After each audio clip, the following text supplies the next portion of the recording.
শেখ হাসিনার রায় ঘিরে একটি মহল নৈরাজ্য সৃষ্টির পায়তারা করছে বলে মন্তব্য করেছেন বিএনপি মহাসচিব মির্জা ফখরুল ইসলাম আলমগীর। তিনি বলেন, রায় ঘিরে দেশে আতঙ্ক বিরাজ করছে, নৈরাজ্য সৃষ্টি করলে দেশবাসীকে সঙ্গে নিয়ে তা রুখে দেওয়ার আহ্বান জানান বিএনপি মহাসচিব। শামীম চৌধুরীকে সাথে নিয়ে আরও জানাচ্ছেন বিপুল দেবরায়।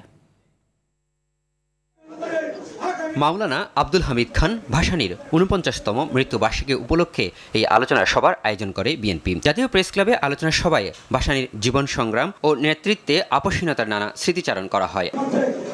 এই সময় বিএনপি নেতারা বলেন, মাওলানা ভাসানী ছিলেন আদর্শবাদী রাজনীতির এক উজ্জ্বল দৃষ্টান্ত। তিনি দেশের ইতিহাসের লড়াই সংগ্রামের এক অবিচ্ছেদ্য অংশ। জাতীয়তাবাদীরা যে দীক্ষা নিয়েছে, যে দেশপ্রেম পেয়েছে, যেই ভবিষ্যতে পথ চলার পথেও পেয়েছে, এটার জন্য আমরা বেশ কিছু অংশটা হলেও মাওলানা আব্দুল হামিদ খান ভাসানীর কাছে ঋণী।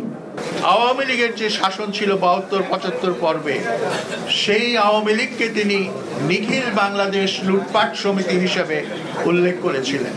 শেখ হাসিনার রায় ঘিরে দেশে আতঙ্ক বিরাজ করছে জানিয়ে বিএনপি মহাসচিব মির্জা ফখরুল ইসলাম আলমগীর জানান, সংকট মোকাবিলায় সবাইকে ঐক্যবদ্ধভাবে কাজ করতে হবে।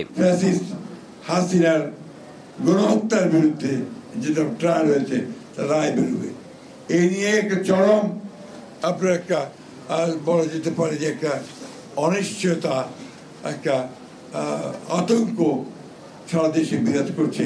এই নিয়ে কোনো ওইটা বড় একটা অপেক্ষা রাখে না, এবং একটা মহল এটা নিয়ে বাংলাদেশে আবার একটা নৈরাজ্য সৃষ্টি করার জন্য পায়তারা করছে। আমাদের আজকে রুখে দাঁড়াতে হবে। দেশের রাজনীতি বিভ্রান্তির মধ্যে আছে জানিয়ে বিএনপি মহাসচিব বলেন, একটি গোষ্ঠী পরিকল্পিতভাবে নির্বাচনকে বিলম্বিত করতেই নানা দাবি তুলছে। এখানে কিছু গোষ্ঠী, কিছু মহল আজকে পরিকল্পিতভাবে এই বাংলাদেশে একটা অনিশ্চয়তা সৃষ্টি করতে চায়, এবং তারা বিভিন্ন রকম দাবি তুলে নির্বাচনকে ব্যাহত বা বন্ধ বিলম্বিত করতে চায়।